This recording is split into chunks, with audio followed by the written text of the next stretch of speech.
Good morning, Rotarians and guests. Ron Strobel, the Sergeant at Arms. Our invocation this morning is by Mike Swain. All right.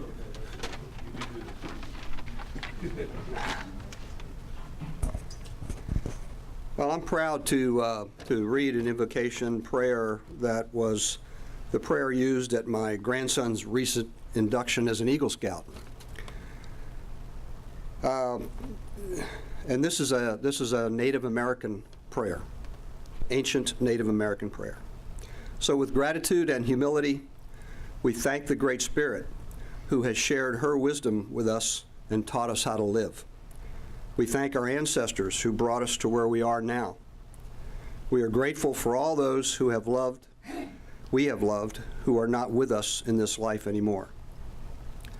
We are also grateful for the natural world that supports us and for the opportunity to walk this earth, to breathe the air, to taste food, and to experience the sensations of a human body and mind, and to share in this wonder that is life. And as we express our gratitude, we must never forget that to show true gratitude and appreciation, it is not good enough just to say these words. We must live by them as well. Amen.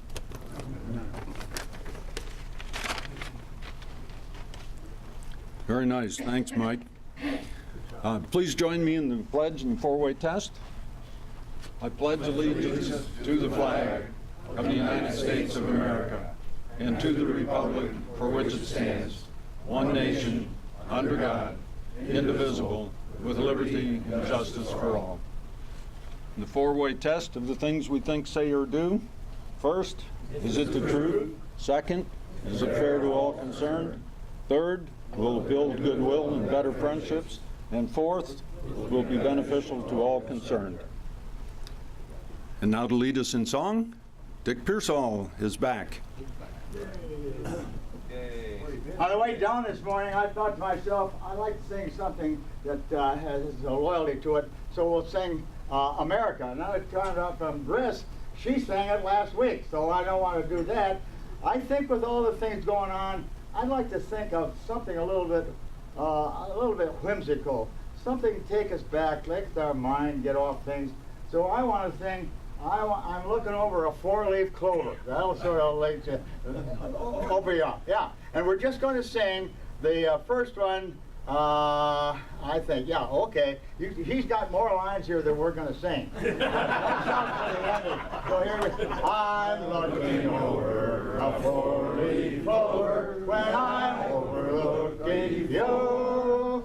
One to the sunshine, the second is rain. Third is the flowers that grow in the lane. No need explaining, the one remaining is somebody I adore. Watch out for the ending. I'm looking over a rainbow clover that I overlooked before, that I overlooked before. You did it. You feel better? And now our president, David Basil. Thank you, Ron. And good morning, Rotarians. Welcome to our fantastic club, again in the heartland of the land of champions. First item on today's agenda that I would like to address, and I'll do a formal introduction a little bit later, but if District Governor Jim McKee would induct Catherine Sines, our president-elect. Catherine couldn't be at the recognition dinner to be sworn in, so I've asked District Governor Jim to do the honors this morning. Thank you.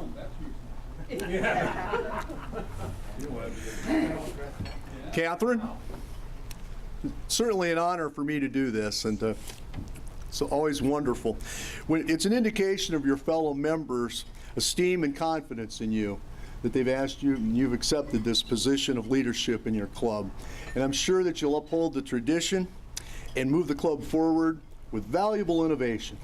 So with that, if you'd raise your hand, I do solemnly pledge I do solemnly pledge to fulfill the duties to fulfill the duties of my office, of my office, to support the Constitution to support the Constitution and the bylaws and the bylaws of the Club of Hudson Sunrise, of the Club of Hudson Sunrise, and to support the goals and to support the goals of our club, of our club, the district, the district, and Rotary International, and Rotary International, to the best of my ability to the best of my abilities and understanding. and understanding.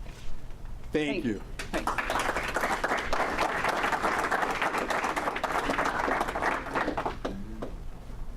Thank you, District Governor Jim. And again, congratulations, Catherine. I really appreciate your leadership and participation in the coming year. Next up, we'll do the 3-minute Rotarian. This week, it's Phil Tobin.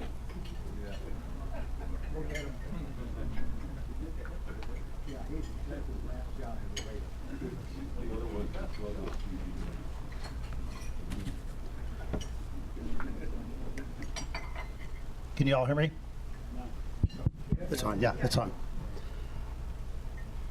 I've already given a 3-minute story of my life before, so I'm going to deviate a little bit this time, talk a little bit about myself, but more about an event that happened early in my life. And it's a significant date for me. It's a significant date for most of us in this room. Does anything light off in your mind when I mention September 1st of 1939? Okay. May I ask what that might be? Okay. Let me go back to 1939 with my father and my mother. I happened to have been in New York on September 1st of 1939 attending the World's Fair. I'll pass this out. This is a brochure I picked up not too long. It's the original brochure for the fair. Why was I in New York on September 1st? That's the part of the story I'd like to talk about. I remember going down the pavilion, the street of the pavilions. All the different countries had their pavilion on a street in the World's Fair, leading down to what's called the Trilon and the Perisphere. You're saying that Trilon is huge. I don't know whether you realize how big it was. It's about 200 feet taller than the Washington Monument. And the sphere is 18 stories tall. It's really quite large. I was amazed at 6 years old walking down this pavilion. And there on either side of the boulevard were the pavilions of the various different countries. And I remember it was about 9 o'clock and I was walking down the road with my father, holding onto his hand. And we passed one building and all of a sudden the lights went out. And I said to my father, what happened there? And he said, that's the Polish pavilion. Poland was invaded today by Germany. It no longer exists. So they just basically shut out the lights. And that triggered a whole bunch of things in my mind that take me back a year earlier than that. And it was in 1938, even at 5 years old, I remember my father traveling an awful lot to Germany, particularly to Germany. And I can recollect vaguely the conversations my father and my mother had about his trip to Germany and the horrible things that were going on in Germany. Now, I'm sure they didn't tell me all the bad things, but some of the things stuck in my mind, particularly what was going on with regard to the Jews. And I could not believe it. That takes me back to the internet not too long ago. I did a little research on that period of time. And I remember some conversation my father had to me when he would come back from Germany.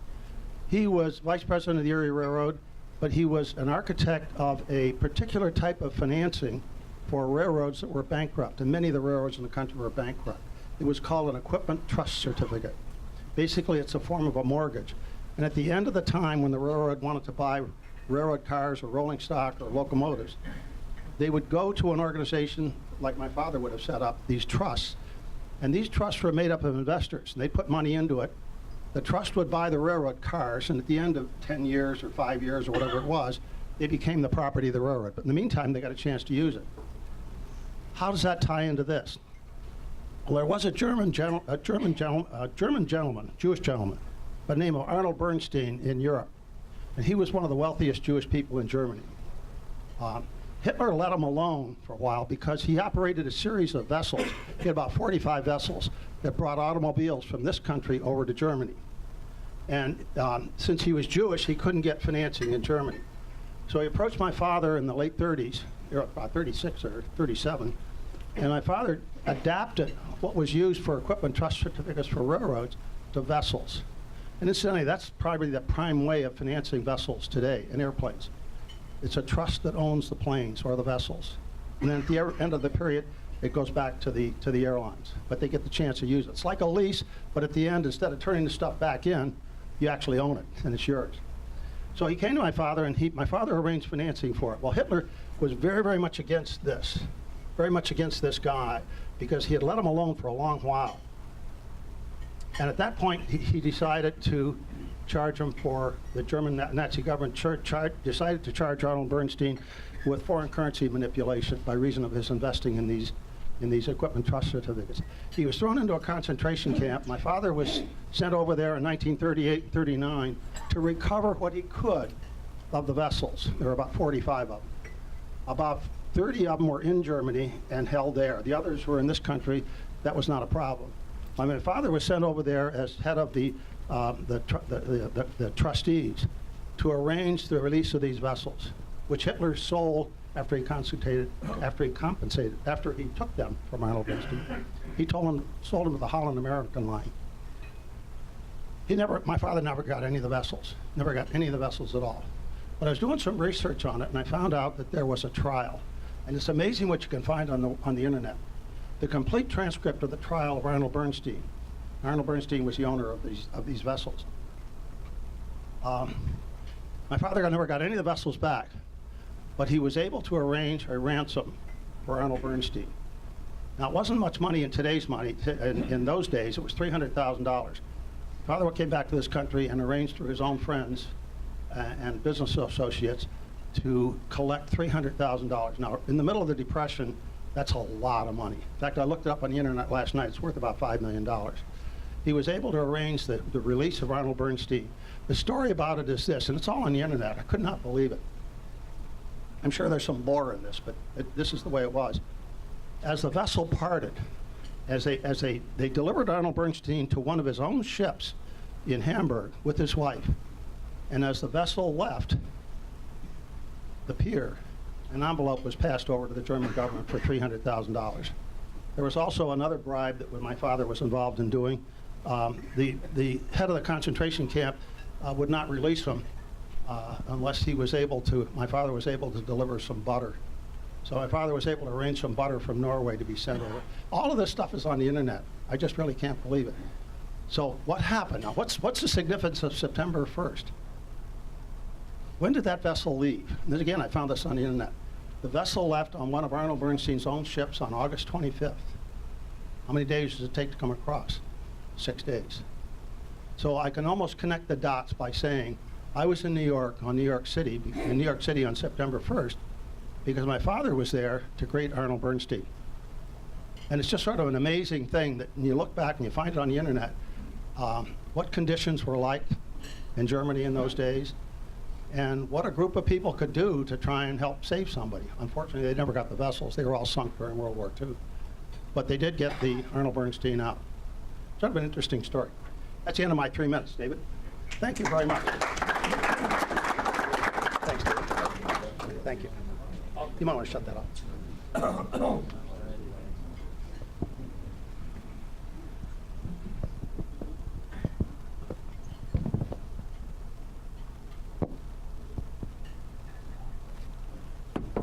Thank you, Phil. It was a fascinating story. We'll do the selection for next week's 3-minute Rotarian. We're winding up here. Dick Pearsall. Next week, 3-minute Rotarian. Wonderful. And we'll draw one for 2 weeks out. Den Rich, 2 weeks? No, it will be July 27th. Okay, great. Thank you. And now, as everyone has been warned, today is Fine Day. And our Fine Master, Ed Sogan, will do the honors. Tom Tobin just handed me $10 for his dad going over the 3-minute limit. So. Lynn and Catherine will be our collectors today. A couple of things before we get started. Number one is, and some of you have heard, Rich Marino have passed away on Sunday. Rich was a longtime member of and a pillar of the community. He and his wife operated the only beverage store in town for years.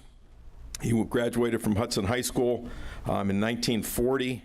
Was inducted into our inaugural class of the Hall of Fame, Athletic Hall of Fame, back in 2012. He has been living with his daughter, Connie, in Connecticut, and she said that he was in the hospital, and everyone that he met, he told them that he was a member of the Hudson Athletic Hall of Fame, and unfortunately, he passed away on Sunday. His calling hours will be Friday at Johnson Romito from 4 to 7, and a funeral mass at St. Mary's at 1 o'clock on Saturday. So those of you that know him, please keep Rich and his family in your prayers. Also, just a public service announcement. We've got a lot of construction going on Main Street, and I know the merchants on Main are a little concerned in regards to people not shopping.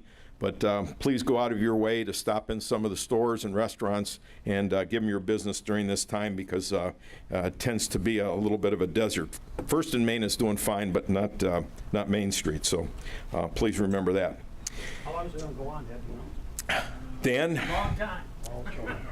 Yeah, I think they're doing water lines right now, and they're going. Oh, we have the mayor here. He can address that. Oh, now come on. You spend the money. It will go on for almost a year. So the construction will go through this construction season. The expectation is, the hope is, that they will have pretty much the base course of the asphalt down on Main Street by the end of this construction season. They will be coming back in at the beginning of next construction season to do the finished course for asphalt and some of the last punch items, landscaping and that sort of stuff. On behalf of one of the merchants Okay. for First and May. Here. Okay, thank you. Is a torn dollar bill. Thank you, big spender. There we go. A couple of the ground rules again. You have a maximum of $5. Brad, maximum of $5. You don't have to pay any more than that. If once again you disagree with the fine master, I'll hit you again on next month. We have happy news and birthday wishes. So birthday wishes, if you care to pay a little sum and have lunch or a drive in Rich Warfield's fancy Corvette or one of Phil Tobin's antique cars, please be ready for that. We'll do the last thing we'll do will be our happy news. Okay, no pins and no badges. So Catherine, if you could walk around if we have people without badges and pins. Now, our district governor passed out these great new pins. They don't count. They don't count. You have to have your official Rotary pin.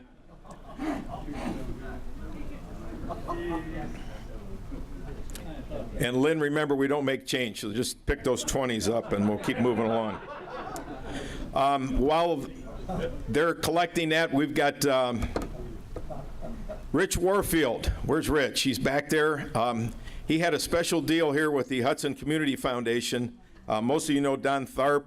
Well, Don gave him 10,000 golf balls with all the information about Hudson Community Foundation printed on the golf ball, because he said Rich will lose every one of them.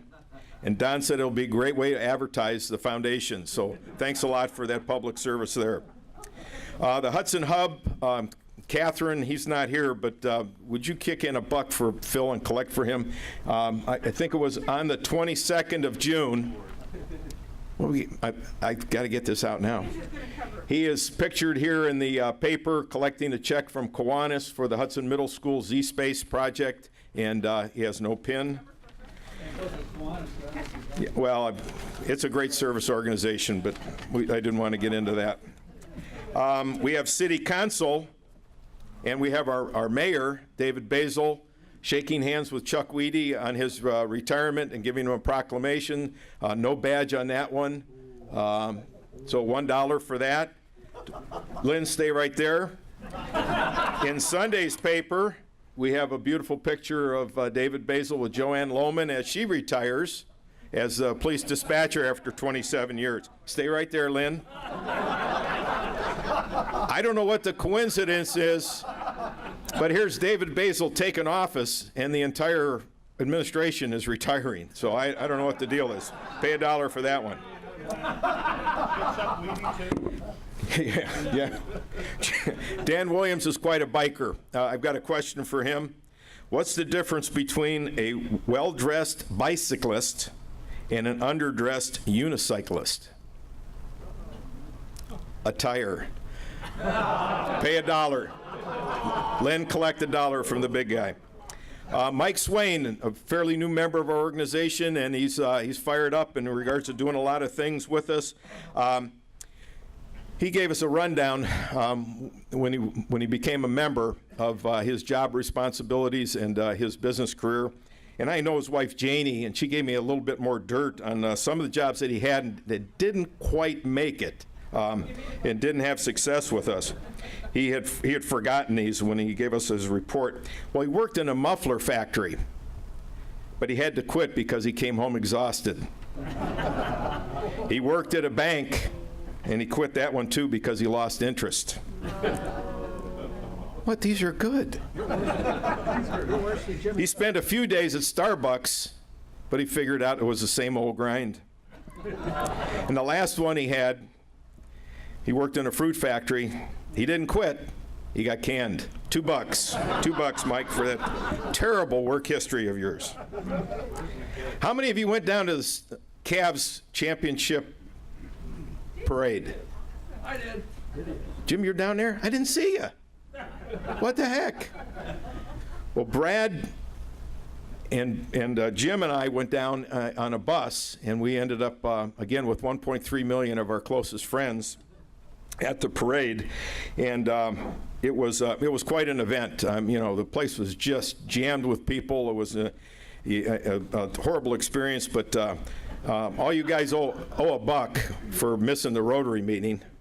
Jim, you're included in that. So, no, you were at the Rotary meeting? Okay, we owe $1 for being there. But anyway, we had a great time. Had kind of lousy viewing because the place was just packed. We were down at I think Prospect and East 9th, somewhere around there, standing with all these people, and things were going pretty great until J.R. Smith went by. Yeah, what's his thing? He took his shirt off. Okay, so I'm standing there with these two yahoos, and I look over, and the next thing, they've got their shirts off. Now that was, it was okay. Actually, it worked out to be really great because everybody around us started to sprint away, and we had a clear viewing area. Their pictures were in the entertainment section of the Plain Dealer the next day because they were the only two that joined JR without shirts. We have our Whose Quote Is It contest. Okay, we're going to, again, if you get it correct, the other team pays $1. So we divide from Gale over. This is team number 1, and this is team number 2. First question is team number 1. Whose quote is it? I never said most of the things I said. Outstanding. You guys pay $1 over here. Every buck. All right, $1 over there. They lost. Now you got a chance to get them back, and this one's an easy one, especially for Phil, since he was talking about this period of time. That's a little hint. Okay, a lot of money to be collected over there. Okay, you have 10 seconds. Here's the quote. If you could kick the person in the pants responsible for most of your troubles, you wouldn't sit for a month. Whose quote? My mother. Theodore Roosevelt. It wasn't close at that time, but you owe another $1 over on this side. All right. Rotary birthdays. Oh, man, we got a ton of them. Now, remember, you got a birthday wish. And, Dan, you got to have some kind of a wish here for me. Dan Williams had his birthday on the 1st of July. Any birthday wish here, big guy? that I still get to use Mr. Cram's convertible. Okay, all right. Lynn, collect a little fine from him for that one. Tom Tobin on the 13th. Give him all that. What's your birthday wish? Okay, pay a fine, he's got no wish. We got Ron Barnhouse, the 17th, correct? Correct. Birthday wish? And you were 50, right? I couldn't think of a wish, but I will donate. Okay, Hey, Ed, I got to raise the ante on Tom. okay. At 8 o'clock on the 13th of July, Tom was born. So it's about 5 minutes from now. He owes another $5. Okay, all right. Joe Zapatowski, 7/21. You're right. You got a birthday wish? You bet. I'd like everyone to sign up for the concert on the 23rd of October. Very good. Come on, here's my $20. Ed Sogan on the 25th. Now, I've got a wish because I sit back here and I try to listen to the bad girls table over here. As you know, they always get something going on over there. So next week I want to sit with them at their table. So here's Real money. Oh, you getting it? I got it. here, $10 there. Oh, there's another 10 that's the original from Tom. Okay. Okay. And Larry's not here, I don't believe. Is Larry here? Okay. Members that have their anniversary, Lynn's up, 2015, that's $1. David Ash, 11th, and George Schmutz. I don't think George is here either. Okay. All right. Moving on. Stu Murray, you keep winning that 50-50, another $1 from him, okay? I'll stop fining you if you split the 50-50 with me when you win it the next time. Okay, here's from the Bad Girls table today. This is a quote. I didn't know who said it, but each of them owe $1. Somebody was heard talking today and said, I'll bet you $4,567 you can't guess how much I owe my bookie. I don't know who said it over there, but each of you owe $1 for that nasty comment.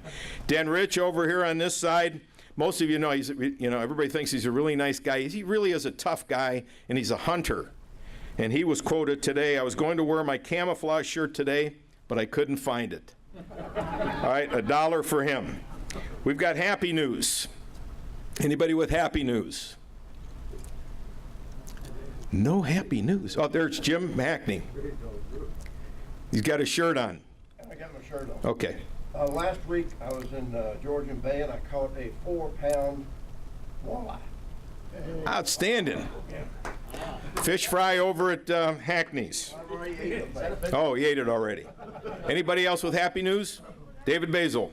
Our son actually did get married in June. Fantastic. There's got to contribute for happy news too. Okay. Oh, we got one back there. In fact, you forgot my birthday, mean I didn't age a year.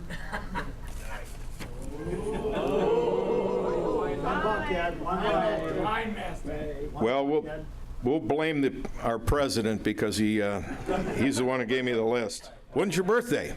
31st. Okay. That's next month. 31st, yeah. Didn't got it. He thought there was only 30 days in July. All right, the last thing to leave you with is money will buy you a fine dog, but only kindness will make it wag its tail. Have a great day. Thanks.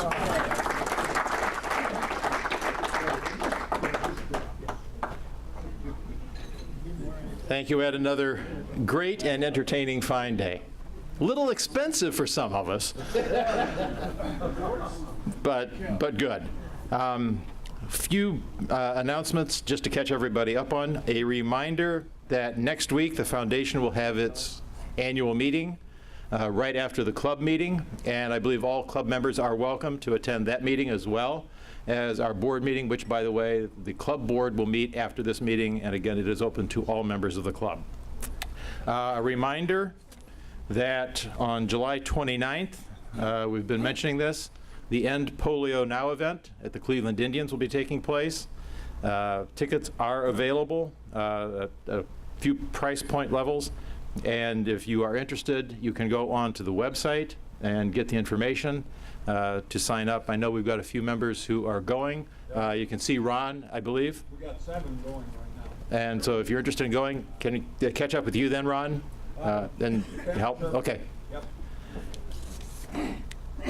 And Joe Zapatowski would like a couple minutes to talk about the Rotary International Concert coming up in October. Joe? Thank you.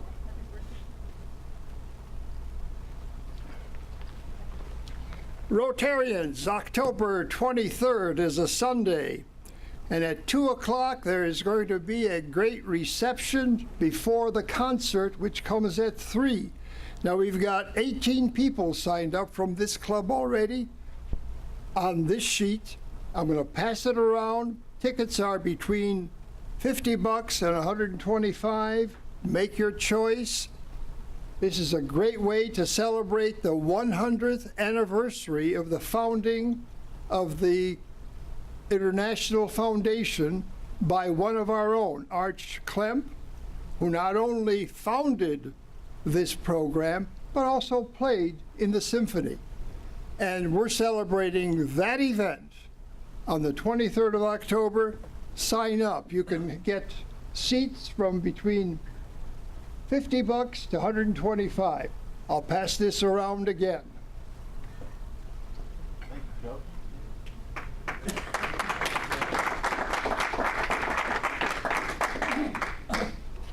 Thanks, Joe. And for those who are interested, I believe there is also going to be a dinner afterwards, so that's a separate charge, but if you want to attend the dinner, you can do that as well. So it will be a great event, and there are going to be Rotarians from across the world who are actually coming to Cleveland for that event. So again, it'll be a great way to connect with Rotarians from throughout the area.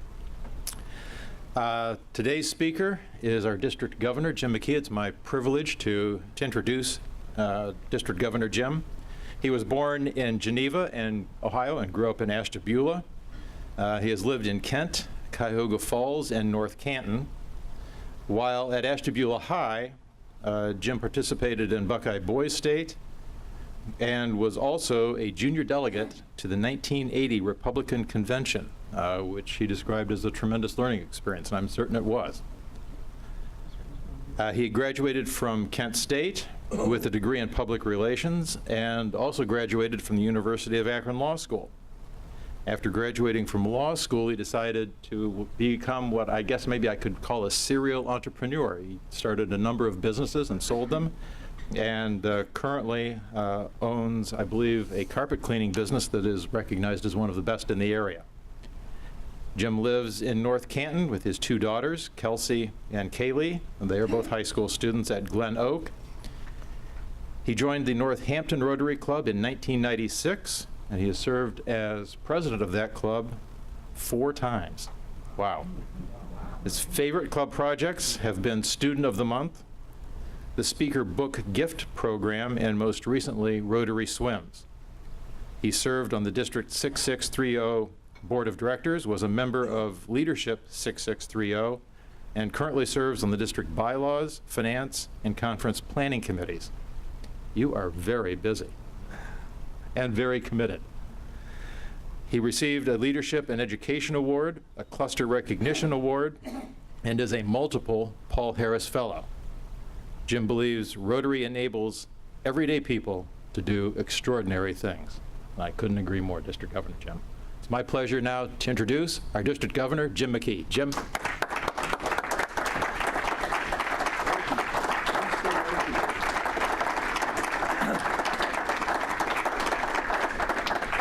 Thank you.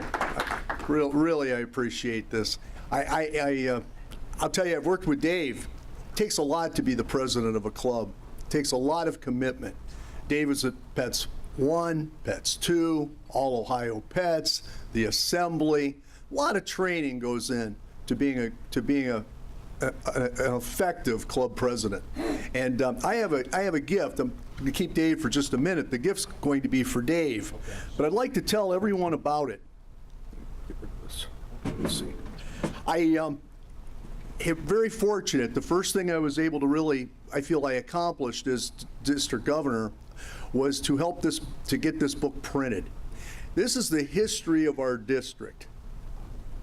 It contains, from the very beginning with the Cleveland Club through every club that started in our district, and a little history of every district governor from the beginning. So it's really complete. Ed Thomas from the Cleveland Club is our district historian. He worked 3 years to compile this book. So the book's for sale for folks. If you want to order one and you tell me, we'll get it to you right away. They're $30. But I want to give a signed copy by both the author and myself to your president, Dave, for his service this year.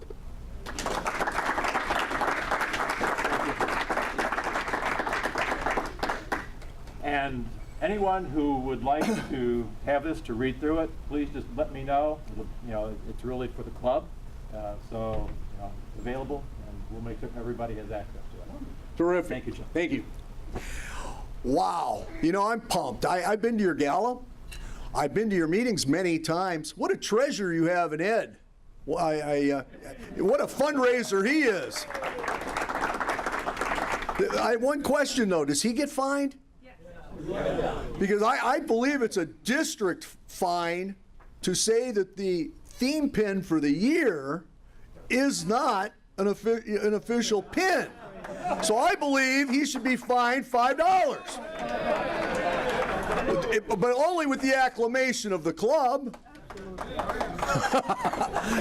No, what a great job you do, Ed. I've heard you before, and I think, oh, it's fine day. That's great.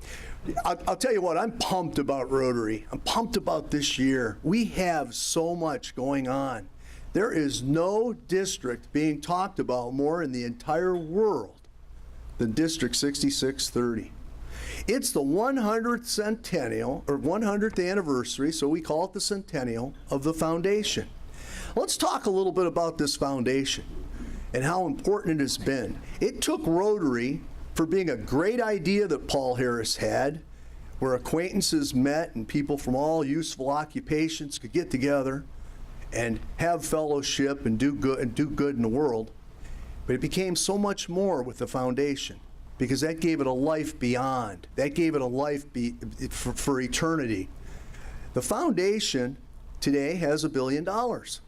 That's pretty impressive, since it started 100 years ago with a $265 donation. Wow, that it's grown the way it has. But here's something more impressive. Already $3 billion has been distributed around the world. And every company that's in the business of seeing where the money goes has come to the conclusion that 94 to 95% of every dollar that we give to that foundation ends up at the site that it was intended to be. That the administration costs for Rotary are the lowest that could possibly be. And we give money. I'll tell a little story. A Rotarian felt that he was the best steward of his money, and he was going into the bar for a drink. And he saw an elderly gentleman with a fishing pole, and he was fishing in the bar parking lot. And there's just a puddle there, and he's got his rod, and he's got it in the little puddle. And the Rotarian thought, now there's a fellow that I could buy a drink. And poor guy, I'm going to help him out.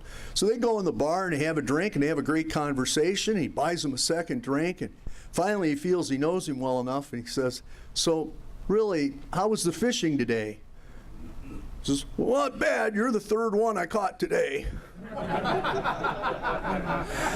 The moral of the story is every one of us has been scammed. Every one of us is given to a charity or given to a good cause and found out that money really didn't go where we wanted it to. But isn't it a wonderful thing that we have the stewardship of the Rotary Foundation and the way that money is handled and cared for? I had truly an honor last week to visit Don Quaid. I'm sure most of you are aware, but I'd like to share the story for those that might not be. Don Quaid was on the board of directors for Rotary, of course, a past district governor. He was on the board of directors. He was the Rotary International Treasurer. So he's been held in high esteem in the Rotary world for 50 years. He was on the board when it was first decided that Rotary would take on polio He was one of the men that made the decision that we can do this, that there's 100,000 cases a year, but we can do more than put a dent. We're going to make it our goal to eradicate polio. He was on the first trip to the Philippines in 1979. It was first in line, and he administered the first drops of the polio vaccine. And last week when I visited Don shared something with me that I don't think very many Rotarians know, but the whole world needs to know. When the Ebola strike hit, it was contained in 5 days. The reason it was contained was because of disease control facilities set up all around the world by you know who? By Rotary. Those Rotary disease centers and the protocols that came from that enabled the world to be so much better prepared. And Ebola was just a glimpse of what it could have been. And how many other diseases have been nipped in the bud so they didn't become the polios or the black plagues of the world? Rotarians have so much to be proud of. When you're a Rotarian, you're a member of a club, locally of course, one of 34,000 clubs in the world, one of almost 1.3 million Rotarians. It's interesting that number was mentioned earlier today. We all saw what 1.3 million people looked like spread all over the city of Cleveland. Think about it, every one of those heads, if you take the world, that's how many Rotarians we have. What a powerful, powerful organization we belong to. And what makes it work is each and every one of us. Each and every one of us has a part in all that's accomplished. So Rotary serving humanity is probably the easiest theme we've ever had because it's all we've ever known and all we've ever done. Rotary serves humanity. That's who we are. That's what we do. This year is special. I am certain that we are going to have the largest donations to our foundation for our district that we've ever had. I have no doubt. This is the year to do those bequests. This is the year to do those things. And there's a special recognition. The $1 million dinner that's going to be held after this wonderful orchestra performance, where all the leaders of Rotary from around the world, all the Arch Clump Society members are all going to come. And then we're going to have this dinner, this fantastic dinner, where those people will be recognized. And it's open to anyone that makes that contribution. So it's something to think about. If it's something that you're going to do in your lifetime, it's probably time to do it. This is the year. So with that, talked about the foundation. I'd like to talk about our district. I'd like to talk about what I'd like to see us do and what our direction should be. Everyone talks about growing clubs.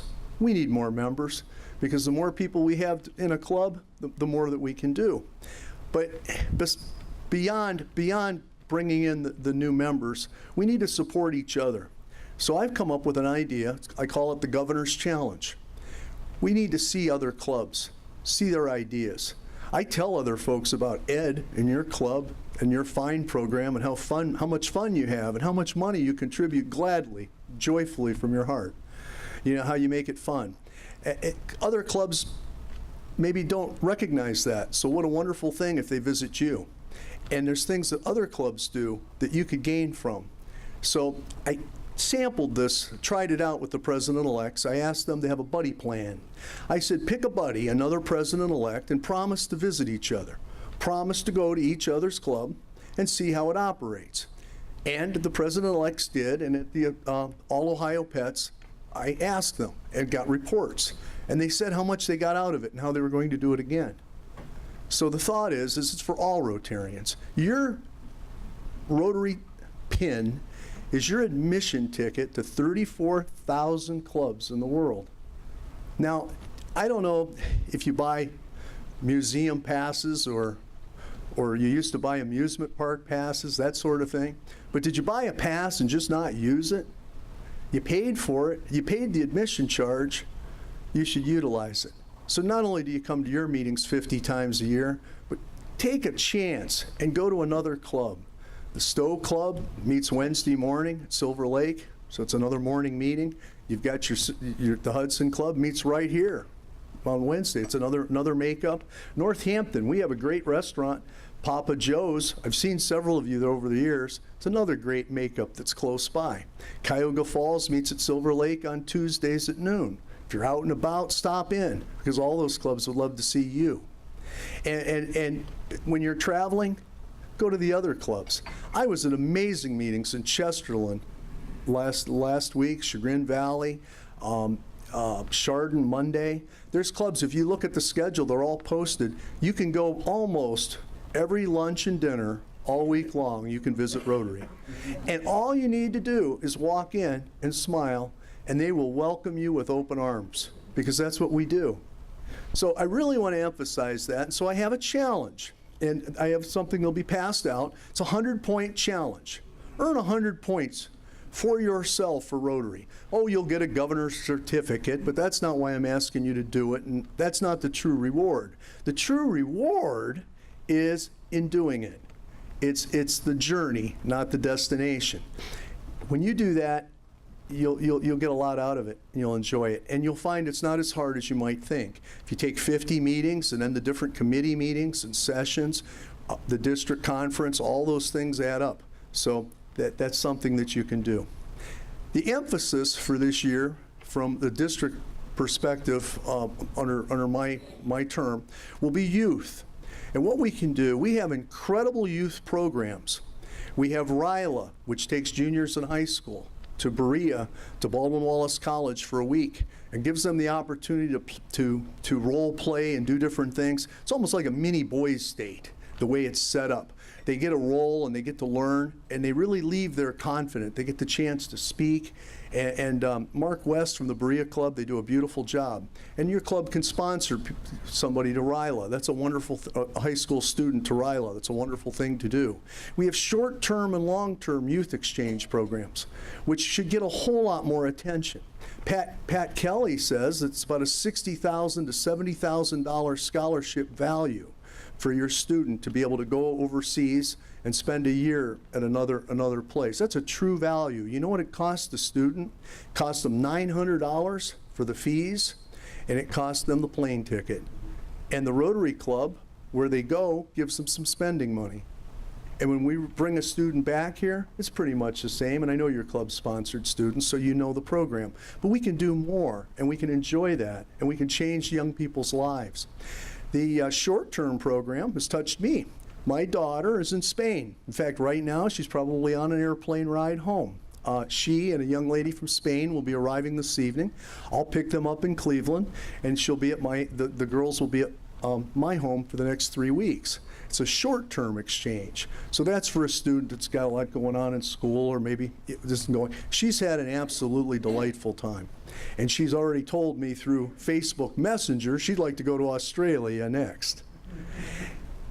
We open the world up with these programs that Rotary provides, but there's something we can all do every day. I'd like to share a story about when I was 14. The first time I ever spoke to a Rotary Club was the Rotary Club of Ashtabula. I was 14 in the 8th grade. They wanted to pass a levy. They wanted to build a new school. So they got some of the students and they said, well, you know, what would a new school mean to you? And I was invited to go and talk to the Rotary Club. So when I was done talking to the Rotary Club, a gentleman named Milton Robinson, he owned MC Robinson Supply in Ashtabula, and he was on the school board. And he made a point to come up to me after the meeting and said, you did a really good job. And he patted me on the back. Now, I can't remember a whole lot about my speech from 40 years ago, but what I remember is Milt Robinson patting me on the back. And how proud I was to go home and tell my dad, hey, Mr. Robinson patted me on, said I did a good job. That stayed with me. That was powerful. And then we lost Mr. Robinson in January. But when I first was offered and accepted this position last August, Milt Robinson and I had many responses back and forth, because that mentorship had continued. And it was a friendship of sorts, even though I was 100 miles away and leaving a young man's life, and he was a retired businessman enjoying he was more closer to Pennsylvania, so he was farther away, but that endured. And by reaching out to young people, something we can all do every day, what are we doing? We're helping that person. We're doing something. You know, we hear of collateral damage when there's some kind of a trauma.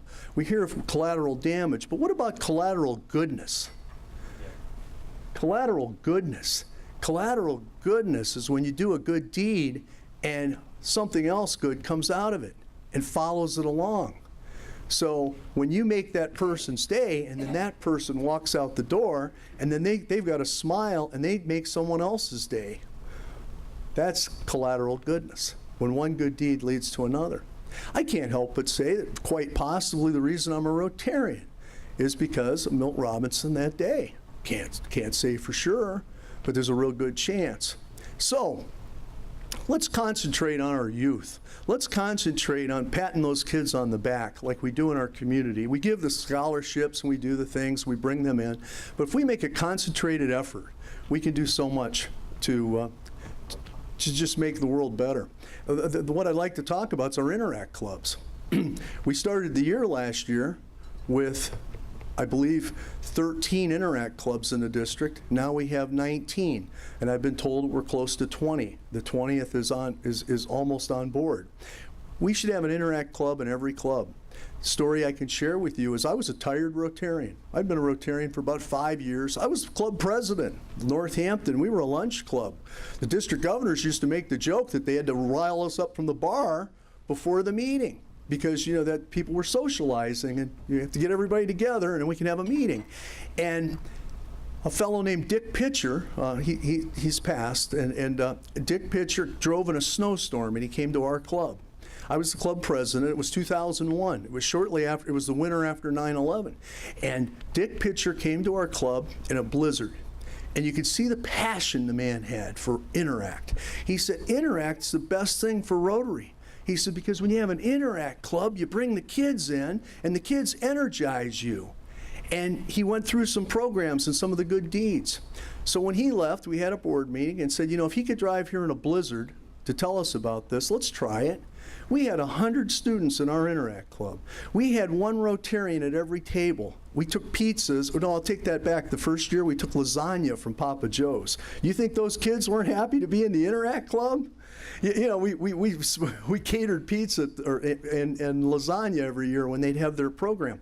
And the club grew. But what did they do? Talk about collateral goodness. Those kids collected pennies, and they gave the seeing eye dogs. They raised the money to have seeing eye dogs given to folks. And they did it year after year. That project continued. And they had dodgeball tournaments with the teachers. Lots of things to just create goodwill and just make a community a better place. Rotarians would sit in the stands, and we had a heck of a good time. We'd pay our 50 cents admission. But those kids I'll tell you what, they made our club vibrant again. And that led to our Rotary Swims project a few years later. Now we've taught over 300 kids have learned how to swim. But I don't think it would have happened if Dick Pitcher hadn't come and talked us into having an Interact club and making us think along those lines. So my theme for the year is youth. My theme for the year is the theme all Rotarians share. It's the centennial. We're the home district of Arch Klump. That's special. Arch Klump was a terrific businessman, but he always said, his mind was in business, but his heart was in music, and he wished he could have followed the latter. I don't know if you're an orchestra fan, but the Cleveland Orchestra is among the finest in the world. When I talked to folks about coming to the Centennial Celebration when I was in Seoul at the International Convention, I couldn't get over the response and the excitement and how many of those folks would like to come. So it's going to be a very special event. We want everyone there. And it's once every 100 years, so none of us are going to get a second chance. I'd like to end with this thought. Rotary should be fun. I think sometimes we get too serious. We live in a very serious world. Your club is fun. You folks know how to have fun. So I have an invitation for all of you. This Saturday is the banner exchange. It's from 12 to 3 at the Rotary camp. It's a great opportunity to see what a Rotary club can do. The Akron Club established a camp back in 1926. We're going to have tours so you can see what it does for special needs. I like to say children, but a lot of times they're adults, and how that camp has evolved and what caring people can do. And from 12 to 3, we're going to have the banner exchange. It's going to be a picnic. It's $10. You pay at the door. My 2 daughters and the foreign exchange student are going to work the registration, so everyone will get to meet them. We're going to have boat rides around Portage Lakes. We're just going to have a good time to get together. Then we're going to have a short ceremony, I promise. Probably about the shorter time than I've talked to you today. But I'd like to invite all of you to come to the Rotary Camp 12 to 3 this Saturday. And let's have fun. Let's have a great year. Thank you.